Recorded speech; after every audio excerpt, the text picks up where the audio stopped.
bonsoir à tous. Bonjour Tekken. Bonjour Félix. Comment va Tekken? Je vais bien. Je me suis bien reposé, bien profité et tout. Et puis j'avais qu'une hâte, c'était d'avoir ce chapitre, quoi. Oh, quel bonheur. Moi je suis mort mon pote. Je suis éclaté. Mais effectivement, quel chapitre. Donc les Mugiwara continuent de festoyer avec les géants. C'est l'occasion pour eux d'en apprendre plus sur Nika et sur l'histoire de Loki. C'est ça. Enfin, ce qui s'est passé Ouais, avec ce qui Loki. s'est plus ou moins passé. Bon, Zoro il capte quand même que Luffy il est chelou un petit peu depuis quelques temps. Donc il le prend à part. Luffy raconte ce qui s'est passé avec Loki. Nami les rejoint avec Road. Ils partent tous ensemble pour dérober la clé Des menottes de Loki, ouais. afin de libérer Loki. En parallèle, on découvre que les chevaliers divins, Oui. ces petits margoulins, sont venus proposer à Loki de devenir l'un des leurs. Ouais. Un dragon céleste. dingue. C'est ça.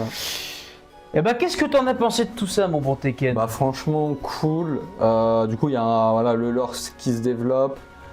Sur le passé de Loki, la semaine dernière on en discutait. Peut-être que du coup Loki, quand il l'accuse du meurtre du roi, c'est peut-être un piège, c'est peut-être plus compliqué que ça. Je pense, parce que tu parles de la semaine dernière, évidemment tout le monde l'a vu la vidéo de la semaine dernière.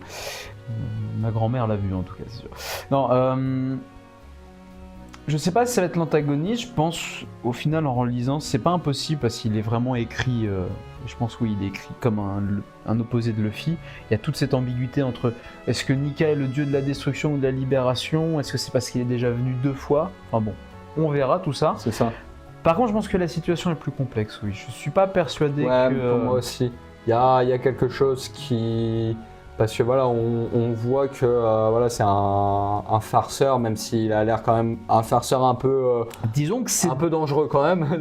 c'est farce à lui, voilà, quoi. c'est que la pyromanie, bon, apparemment ça le fait marrer, pas les autres géants, mais voilà.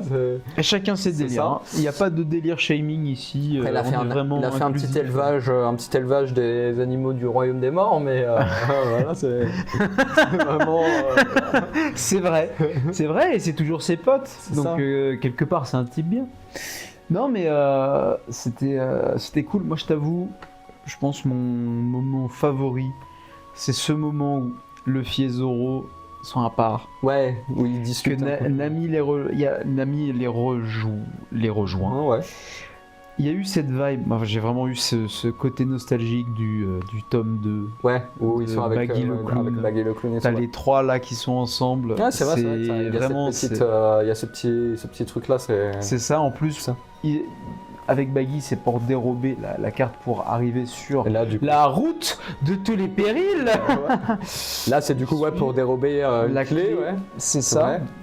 Donc bon, on verra où ça mène tout ça, mais c'est vrai que garder cette dynamique de il y a Robin de son côté, alors sans doute que les histoires pour Robin et Franky se rejoindront, sans doute parce que quelque part ils étudient. Peut-être dans le prochain chapitre on les verra. Non mais c'est pas dans ce sens, c'est pour dire que le fait de garder l'équipage scindé.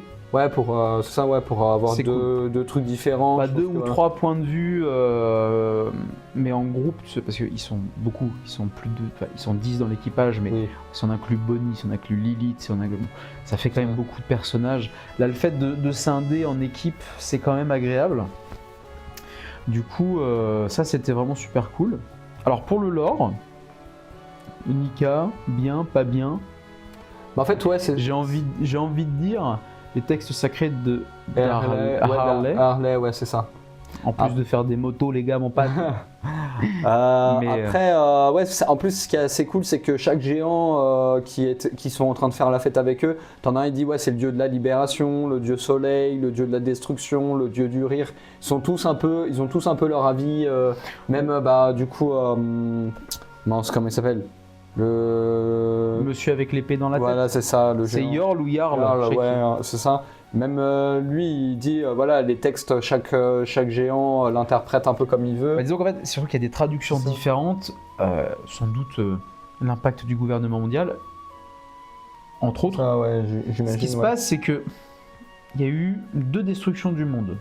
visiblement. Alors après, Ou 2 reboots. ouais, en tout cas, ouais, il dit qu'à chaque événement, je sais plus quoi, mais ouais, il y a Nika qui apparaît à chaque renouveau. Et du coup, le gouvernement mondial a peur de ça, mais il dit en tout cas qu'il y a eu le monde détruit 2 fois. Ok, déjà. ouais. Donc, à voir où ça mène. Est-ce que c'est simplement, on va découvrir que le monde de One Piece, c'est une espèce d'histoire qui reboucle à chaque fois? Ce serait un peu dommage. Est-ce que à chaque destruction, il se passe quand même quelque chose et que là, on arrive au bout? C'est-à-dire que le monde ce ne sont plus que des îles éparses. Donc, si ça se redétruit une fois encore, Bah, il n'y a plus rien. Ouais. C'est à voir. Là, comme ça, en parlant, ça me semble intéressant et en même temps, j'ai toujours un petit peu peur maintenant. Ça à voir en fait. Oda a toujours su bien gérer son affaire. Oui, bien sûr. Ça à voir. Est-ce que du coup Nika il apparaît quoi? Est-ce qu'il apparaît pour vraiment aider les gens? Est-ce qu'il apparaît pour sauver le monde ou le détruire? Ouais, est-ce que tu vois, à chaque fois qu'il apparaît, est-ce qu'un coup c'est pour le détruire, un coup c'est pour le libérer ou le protéger, machin? Il y a peut-être. Rappelle-toi de Doflamingo qui dit que l'histoire est écrite par les vainqueurs. Oui. Donc, en gardant ça en tête, sans doute que les textes qui disent que Nika va détruire le monde, a détruit le monde, c'est les textes qui le mettent à charge, et les textes qui disent Nika a sauvé le monde, c'est les gens qui étaient plutôt de son côté. Ouais, ou les poneglyphes ou des trucs comme ça, quoi. Ou les... Non, il parle des textes d'Harley et des traductions. Ah oui, okay, parce que là, on a quelque chose de bien spécifique, parce qu'il n'est pas mentionné, parce que le gouvernement mondial efface Nika de l'histoire. Donc il n'est pas mentionné. Oui, c'est vrai. Et dans les poneglyphes, c'est particulier, il n'y a que Robin et 3 ou 4 personnes qui peuvent. Ouais, il y avait les gens de O'Hara à l'époque. T'as les 3 yeux, t'as les Kozuki qui peuvent le lire. Donc il reste quand même quelques personnes, mais globalement assez limité. Et ils parlent pas tous de Nika, tu vois. Ouais, non, c'est vrai. Ça même parle pas. Non, parce que en fait, ouais, c'est vrai que Nika, on en entend parler qu'à partir de Wano. Et même, comment il s'appelle? Alors, il y a des dieux soleils qui sont évoqués quand même avant. Il y a les Chandoria, là, c'est ça, sur Skypiea, oui, en effet. Mais je crois que c'est le gros serpent qui a appelé le dieu soleil. Ou est-ce qu'il le symbolise? Mais ouais, c'est une mythologie qui a évolué c'est ça, ouais, dans en fait, le monde de One Piece. Mais même en fait, en arrivant sur Elbaf, on voit bien qu'ils ont chacun, c'est vrai qu'en fait, cette mythologie de Nika, dieu soleil, elle a beaucoup évolué, et du coup, ils savent pas trop vraiment, à part du coup quand Jarl explique que du coup, il ressemble à ça, Nika ressemble à un gars habillé en blanc avec un nuage blanc, et un sourire contagieux. Du coup, tu sais que, ok, on sait que Nika, du coup, c'est un mec tout en blanc, avec un rire contagieux. Après, le reste, les gens l'ont interprété comme ils voulaient. Après, ça répond aussi, du coup, à cette question, quand Loki disait « Ah, je suis le dieu soleil, je vais détruire le monde », on s'interrogeait, on se demandait « Mais est-ce que c'est lié à son fruit ?» Non, en fait, c'est la mythologie d'Elbaf. Ouais, c'est ça. Donc en fait, à voir ce qu'il a mangé comme fruit du démon, parce que malgré tout, il y a toujours ce questionnement du fruit de la famille royale, là. Mais... a priori, il n'aura pas le fruit de Nika. Enfin, il n'aura pas quelque chose qui s'en rapproche. Il aura un fruit extrêmement puissant. Oui. Après, voir à quoi c'est son fruit. Mais oui, de toute façon, il n'y a que Luffy qui a le fruit de Nika. Oui, malgré tout, à partir du moment où le mec arrive et dit « Je suis le dieu ». Après, voilà, il y avait aussi Rhodes qui se prenait pour le dieu soleil. Mais là, ça a permis d'éclaircir ce point. Éclaircir le soleil. Tu l'as, Valentin. Et regarde, MDR. T'as même King qui considérait Kaido comme Joy Boy, tu vois. En quelque sorte. Alors peut-être que Joy Boy c'est autre chose que Nika, mais... Non, rappelle-toi, là c'est pas que... Au début, King voyait Kaido comme étant Joy Boy, et rappelle-toi de cette discussion de Kaido et King, où Kaido dit, de toute façon, tu restes avec moi, alors que c'est le mec qui me battra qui sera Joy Boy, c'est pas moi. Parce que même lui, il se considérait King pas comme... dit oui, mais il a compris qu'il ne l'était pas. Et King a...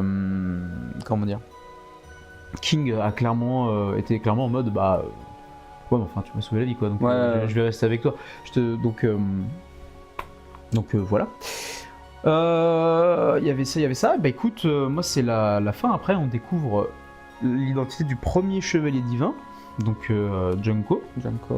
Gunko, ouais, je sais pas comment on pourrait le prononcer, moi je le prononcerais Gunko, mais ouais, après ça. On va dire Ginko. Ginko. On verra, puis il y a plein de traductions, donc Oui. découvrira. Donc un pouvoir un peu singulier, elle semble pouvoir envoyer des espèces de bandelettes avec une forme, flèche, ouais. une flèche. On va voir. Intéressant. Ça. Donc Simili Shanks là parle. Puis elle a l'air d'être à la fois humaine, elle avait des jambes robotiques, peut-être qu'un semi-androïde, un truc comme ça. Non, c'est ses chaussures, je pense. J'ai pas, enfin moi j'ai pas compris ça comme étant un robot. Je pense qu'elle a juste des chaussures bizarres. Elle a un style. Oui, après, c'est le Après personnage. peut-être que c'est articulé, mais j'ai eu vraiment juste l'impression que c'était des pompes. Oh, je peux me tromper.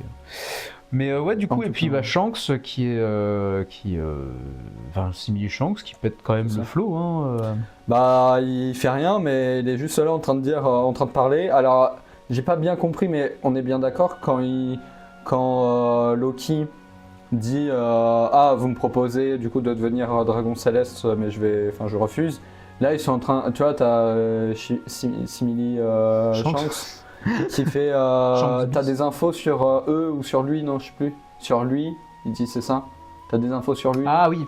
Et est-ce qu'il parle de Loki, est-ce qu'il parle de quelqu'un d'autre? Parce que j'avais l'impression qu'il parlait de quelqu'un d'autre. Je pense qu'il parle de Shanks, en vrai.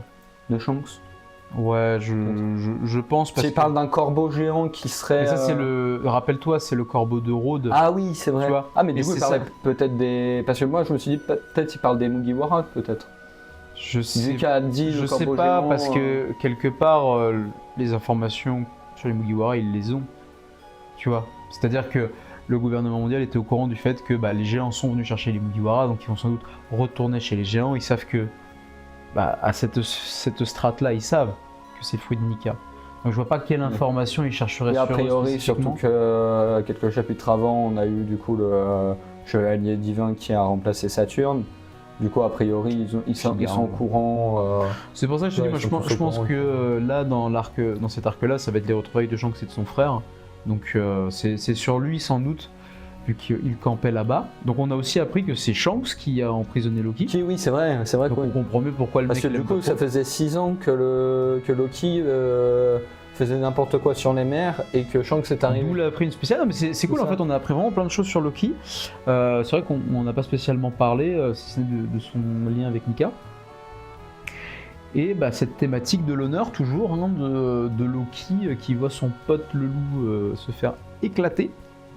Mais et qui réagit pas. Qui réagit pas. Il est en mode, de toute façon, je vais pas le pleurer, c'est l'honneur des guerriers, quoi, en quelque sorte. C'est ça, c'est donc non, un chapitre à la fois, il se passe pas grand-chose, et en même temps, riche. Ouais, c'est ça, c'est en mode, il y a des trucs qui sont racontés, et qui développent les personnages, le lore, etc. Et franchement, juste, c'est cool, quoi, en mode, on veut voir encore la suite, on veut continuer, on veut découvrir ce mystère, quoi. La suite, mystère, ouais. Non, c'est vrai que j'ai vraiment hâte. Là, les péripéties de Luffy, Zoro et Nami, je trouve que c'est cool. Malgré l'avancée, tu sais, les pouvoirs craqués, l'équipage qui s'étend, on va avoir un petit bout d'East Blue quelque part, tu vois. Ouais, c'est ça, il y a un petit bout de... Bon, les gars, maintenant... Voilà, le même niveau. Ils découpent des géants en mode vas-y, tranquille. Ouais, c'est ça. Et les trésors vont être faramineux parce que voilà. Pour le coup, ouais. Les trésors de l'île des géants, enfin du château des géants. Donc ça va être super. Voilà, ça va être en plus grand. Mais on va retrouver cette petite dynamique à 3. Ouais, des trois. Même s'il y a quand même Rhodes avec eux. Et, ouais, mais c'est comme dans le manga quand ils rencontrent Gaimon. Tu vois, et encore, même quand tu rencontres Gaimon, je crois que Zoro dort sur le bateau. Dans l'anime, t'as Usopp, c'est décalé. Mais dans le manga, ils sont qu'à 3. Quand toute l'aventure avec Baggy, ils sont à 3. Ouais. Donc, non, mais après, ça reste cool, cette petite nostalgie des trois mousquetaires. Là, Ah ouais. Non, mais du début, tu les vois comme tu veux. Non, mais ça, c'est. Voilà. Super. Enfin, toujours un plaisir. Ça. Et hâte d'avoir la suite, quoi. C'est ça, exact. Voir la suite et encore apprécier ces bangers que Oda nous sert à chaque fois. T'aimes bien un petit peu le manga, hein? Non, je pense pas. Non. Eh ben écoutez, passez une bonne journée, une bonne soirée, et puis Une bonne journée, une bonne soirée, une bonne nuit. ouais, et puis bah Et puis profitez bien.